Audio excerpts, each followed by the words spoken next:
Assalamualaikum warahmatullahi wabarakatuh. Alhamdulillah, hari ini Ustazah akan berkongsi dengan anak-anak semua berkenaan dengan satu lagi tajuk daripada tingkatan 4 ya. Kita ambil juga hari ini tingkatan 4 dalam bidang Al-Quran dengan tajuknya ialah larangan mempersendakan agama. Jom. Baik, ini adalah merupakan ayat berkaitan dengan tajuk kita pada hari inilah, daripada surah Al-An'am ayat ke-70. Okey. Baik, seterusnya kita lihat soalan yang pertama untuk tajuk ini, iaitu jelaskan dua perbuatan mempersendakan Islam. Jelaskan dua perbuatan mempersendakan Islam. Baik, soalan berkenaan kepada dua perbuatan. Okay. Fokuskan kepada sini. Dua perbuatan mempersendakan Islam. Bila soalan berkenaan kepada perbuatan, ayat kita juga hendaklah dimulakan dengan perbuatan. Ayat untuk kita menjawab. Contohnya di sini cuba tengok tulisan berwarna merah ni, semua merah. Tulisan anak-anak tengok ya. Merah ni, semua ni adalah merupakan perbuatan. Yang pertama, menghina sunnah Rasulullah SAW.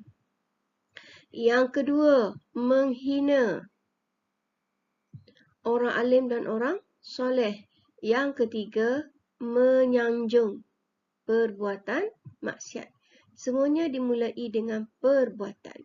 Dan satu lagi, untuk memudahkan anak-anak mengingat, di sini Ustazah mulakan jawapan pertama dan kedua dengan ayat yang sama, dengan perkataan yang sama, iaitu menghina. Menghina sunnah Rasulullah SAW. Yang kedua juga mulakan dengan menghina orang-orang alim ataupun orang soleh. Yang ketiga, menyanjung perbuatan maksiat. Ini contoh. Yang ketiga ni sebagai bonus tambahan ya. Cuma soalan berkenaan kepada dua saja. Jadi anak-anak sudah menghafal perkataan menghina kat depan ni, menghina ni sudah mewakili dua jawapan ya. Pertama, sunnah Rasulullah. Yang kedua, menghina orang alim dan orang soleh. Okey, baik. Kemudian seterusnya soalan yang kedua. Soalan yang kedua ialah nyatakan dua balasan Allah Subhanahu Taala kepada orang yang mempersendakan Islam. Okey, dua balasan. Di sini soalan berkenaan kepada dua balasan. Okey, bila kita sebut balasan mesti benda yang tidak elok ya. Balasan biasanya kerana soalan tajuk kita ialah mempersendakan agama. Jadi di sini jawapannya ialah diberikan minuman daripada air panas yang menggelegak. Diberi minuman daripada air panas yang menggelegak. Dan jawapan kedua ialah mendapat azab yang pedih di akhirat. Kat mana kita boleh dapat jawapan ini? Okey, jawapan ini sebenarnya sudah ada dalam soalan. Sudah ada dalam ayat surah Al-An'am ayat 70 ini. Okey, di mana kita boleh ambilnya? Iaitu di sini ya. Lahum syarabun min hamim. Okey, diberi minuman lahum. Bagi mereka, syarabun, diberi minuman, min hamimin, daripada air panas yang menggelegak. Okey, jawapan satu lagi ialah wa azabun alim. Wa azabun alim. Maksud dia mendapat azab yang pedih. Mendapat azab yang pedih. Jadi, maknanya, kalau keluar soalan ni, kalau keluar tajuk ni, keluar soalan ni, itu adalah merupakan bonus untuk anak-anak. Di mana jawapan sudah ada dalam ayat. Diberi minuman daripada air yang menggelegak. Yang kedua ialah mendapat azab yang pedih. Berdasarkan kepada lahum syarabun min hamim dengan wa azabun alim. Okey, baik. Kemudian kita pergi pada soalan yang ketiga.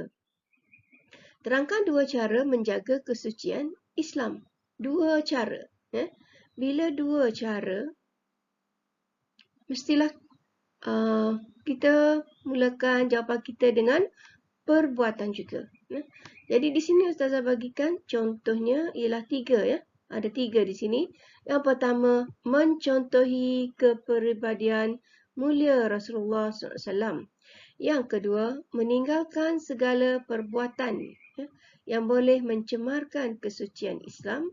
Yang tiga, penguatkuasaan undang-undang dengan mengadakan hukuman dan denda yang berat kepada pesalah.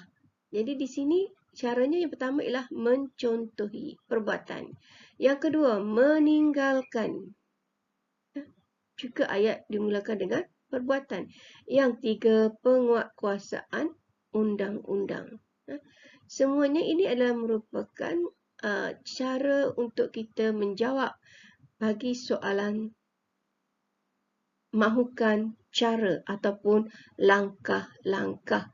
Baik, soalan yang keempat, jelaskan 2 kesan perbuatan mempersendakan Islam. Kesan ya.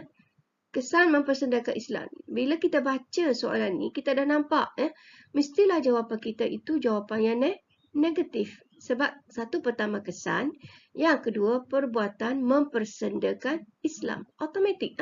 Mesti jawapan kita jawapan yang negatif. Jadi di sini Ustazah tunjukkan 3 contoh jawapan negatif. Yang pertama ialah kalau kita tengok di sini, boleh membatalkan iman. Yang kedua, tidak. Yang ketiga pun tidak. Tidak ini bermakna jawapan yang negatif. Boleh membatalkan iman, tidak dipandang oleh Allah SWT di akhirat, tidak berjaya di dunia dan di akhirat. Baik, kemudian soalan yang kelima, terangkan 2 pengajaran ayat. Andai katalah anak-anak tidak ingat pengajaran ayat yang anak-anak hafal, cuba tengok tajuk apa yang keluar. Untuk bidang Al-Quran ke ataupun bidang hadis ke, kita tengok tajuk apa yang keluar. Bermakna di sini, berdasarkan kepada tajuk, kita sudah boleh membuat pengajaran ayat. Contoh tulisan kuning ini adalah merupakan tajuk kita, mempersendakan agama ataupun mempersendakan Islam. Okey, ini adalah tajuk kita ya. Jadi apabila keluar soalan mengenai dengan pengajaran, yang ini kita jangan lupa. Yang ini mesti wajib kita tulis ya. Kita hendaklah. Jangan sekali-kali lupa sekiranya soalan berkaitan dengan pengajaran ataupun ibrah. Okey, mesti ada kita hendaklah. Kita hendaklah menjauhi golongan yang mempersendakan agama demi menjaga kesucian Islam. Kita hendaklah menyedari perbuatan mempersendakan agama kerana tertinggal kat sini. Agama kerana akan diazab oleh Allah dengan seksaan api neraka. Jadi di sini apabila soalan pengajaran mesti ada kita hendaklah ni mesti ada. Kemudian tambah dengan isi, mesti ada isi juga. Ada isi iaitu menjauhi golongan, menyedari perbuatan mempersendakan agama ni kita panggil sebagai isi. Kemudian huraian dia ialah menjaga kesucian Islam ataupun akan diazab oleh Allah dengan seksaan api neraka. Itu masuk di bawah huraian. Maknanya untuk kesimpulan mesti ada kita hendaklah, tambah juga dengan isi, kemudian tambah dengan huraian. Ini jangan lupa ya. Ini sekali-kali jangan lupa. Baik. Sampai di sini dahululah perkongsian Ustazah berkaitan dengan tajuk ini. Semoga perkongsian pada hari ini dapat memberi manfaat kepada anak-anak semua insya-Allah. Sekian, wabillahi taufiq hidayah. Wassalamualaikum warahmatullahi wabarakatuh. Insya-Allah jumpa lagi dalam siri-siri video yang akan datang.